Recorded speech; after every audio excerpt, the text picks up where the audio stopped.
प्रिय श्रोतागणों, प्रेमी भक्तजनों, आज हम भगवान शिव का भगवती पार्वती से विवाह की कथा का श्रवण लाभ प्राप्त करेंगे। आइए हम कथा आरंभ करते हैं। कामदेव का अंत हो जाने के पश्चात सभी देवता एकत्रित होकर भगवान शिव के पास आए। देवताओं, आप सबके आगमन का क्या प्रयोजन है? इस विषय में भगवान शिव ने देवताओं से पूछा। प्रभु, भगवती पार्वती ने आपको पति रूप में प्राप्त करने के लिए सहस्त्र वर्षों तक कठोर तप का जीवन व्यतीत किया है। कृपया हम देवताओं पर कृपा करें, दया करें और भगवती पार्वती को पत्नी के रूप में स्वीकार कर हम सबका मनोरथ सफल बनाएं। हमारा आपसे निवेदन है कि संसार को एक ऐसा पुत्र प्रदान करे जो तारकासुर का वध करे और इस जगत का उद्धार करे। इस तरह की प्रार्थना सुनकर भगवान शिव ने देवताओं के प्रस्ताव को स्वीकार कर लिया एवं सप्त ऋषियों के माध्यम से हिमालय के घर अपना संदेश भिजवा दिया। हिमालय भगवान शिव का प्रस्ताव पाकर अत्यंत प्रसन्न हुए और अपने भाग्य को बार बार सराहा। उन्होंने इस शुभ प्रस्ताव को अविलंब स्वीकार कर लिया। उन्होंने शुभ मुहूर्त का विचार कर लगन पत्रिका सप्त ऋषियों के सौंप दी, जिसे उन्होंने ब्रह्मा जी को सौंप दिया। शिव पार्वती के विवाह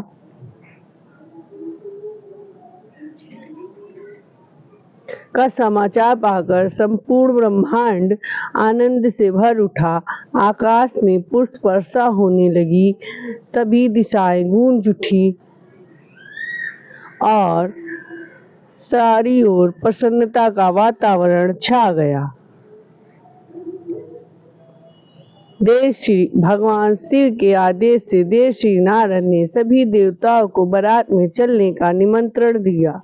भगवान शिव की बारात ऋषि मुनि और देवताओं के साथ सहस्त्र ऐसे भी जन्मा लोग थे, जिनमें कुछ अंधे, कुछ काने, कुछ लूले लंगड़े और कुछ एक से अधिक नेत्रों वाले भूतगण सम्मिलित थे। उन्होंने तमाम ऐसे भी बाराती थे जो कंकाल के अतिरिक्त और कुछ भी नहीं थे। संक्षेप में कहा जा सकता है कि ऐसी बारात कभी किसी ने न देखी थी और न ही सुनी थी।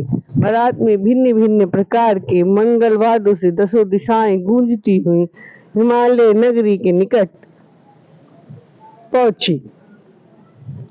नगर के द्वार पर पहुंचकर भगवान शिव ने नारद को बारात के आगमन की सूचना देने के लिए हिमालय के घर भेजा। यह जानकर कि अंततः वह समय आ पहुंचा है जब उनकी प्रिय पुत्री भगवती पार्वती को स्वयं ईश्वर वर के रूप में प्राप्त होंगे, हिमालय का हृदय असीम प्रसन्नता से भर उठा। हिमालय बारात की अगवानी करने के उद्देश्य से ब्राह्मणों तथा पर्वतों के साथ नगर द्वार आ पहुंचे। यह हिमालय के लिए सौभाग्य का विषय था कि उन्हें वृषभ पर आरूढ़ भगवान शिव, वृषभ अर्थात बैल, भगवान शिव के दर्शन का अवसर प्राप्त हुआ। उस समय भगवान शिव का अप्रतिम सौंदर्य करोड़ों कामदेव के समान था, कामदेव से भी अधिक सुंदर था। पर्वतों के राजा हिमालय ने सबको आदर पूर्वक प्रणाम किया तथा बारात की अगवानी करते हुए नगर की ओर चल पड़े। भगवान शिव भगवती की माता मैना के अहंकार को सदा सदा के लिए समाप्त करना चाहते थे। भगवान की अंतर आत्मा से कुछ भी छिप नहीं सकता। भगवान ने इस अहंकार को नष्ट करने के लिए उपाय किया, इसलिए उन्होंने भगवान विष्णु एवं ब्रह्मा जी को अलग अलग हिमालय के घर जाने का आदेश दे दिया और कहा कि वे स्वयं कुछ समय पश्चात आएंगे। भगवान शिव की आज्ञा पाकर भगवान विष्णु सर्वप्रथम हिमालय के घर पहुंचे। उनके दिव्य स्वरूप को देखकर मैना प्रमुदित हो उठी। आनंद से भर उन्होंने देवर्षि नारद से पूछा, देवर्षि नारद, क्या ये मेरी पुत्री को वर रूप में प्राप्त करने वाले हैं? इस पर देवर्षि नारद ने कहा, देवी, आपको समझने में त्रुटि हो रही है। जिनके बारे में आप बात कर रही हैं वे भगवान शिव नहीं, भगवान विष्णु हैं। भगवान शिव का सौंदर्य तो अतुलनीय है, उनका दिव्य स्वरूप वर्णनातीत है। ये भगवान शिव नहीं, भगवान विष्णु हैं।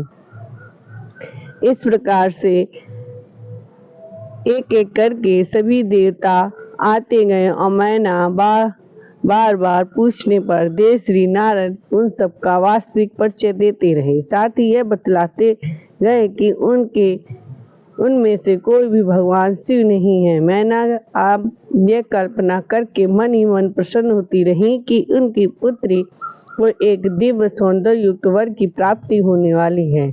उसी समय भगवान शिव मैना के अहंकार को चूर्ण करने के उद्देश्य से सबके समक्ष अत्यंत अद्भुत रूप में प्रकट हो गए। उनके पीछे बारातियों का अद्भुत स्वरूप था। मैना को अपने होने वाले दामाद को इस रूप में देखकर भयंकर आघात लगा। भगवान शिव के 5 मुख थे, सिर पर जटा का मुकुट था, प्रत्येक मुख पर 3-3 नेत्र थे, गले में सर्पों की मालाएं थी, 10 हाथ थे और उन हाथों में उन्होंने पिनाक, त्रिशूल आदि दिव्य आयुध धारण कर रखे थे। उनके नेत्र भी अत्यंत भयानक दिखलाई पड़ते थे। भयवश मैना के हाथों से थाली छूट कर नीचे गिर गई।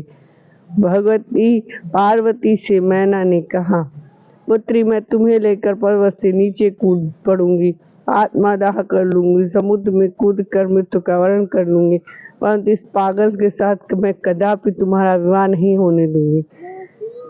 भगवान शिव का उद्देश्य पूर्ण हो गया था। वे मैना के अहंकार को चूर्ण करने में सफल हो चुके थे। उन्होंने मैना पर दया करके स्वयं को अपने दिव्य स्वरूप में प्रकट किया, जो करोड़ों कामदेवों को लज्जित करने वाला था। उनका अतुलनीय सौंदर्य देखकर मैना, जिन्होंने एक क्षण पूर्व भगवान के शिव का अद्भुत रूप देखकर भयंकर आघात लगा, अब उन्हें दामाद के रूप में पाकर स्वयं को सौभाग्यशालिनी मान रही थी। गर्गाचार्य के निर्देशों के अनुसार शुभ लगन देखकर भगवान शिव का विवाह अत्यंत धूमधाम के साथ भगवती पार्वती के साथ संपन्न हुआ। भगवान शिव पार्वती को साथ लेकर कैलाश लौटा और प्रसन्नता पूर्वक रहने लगे।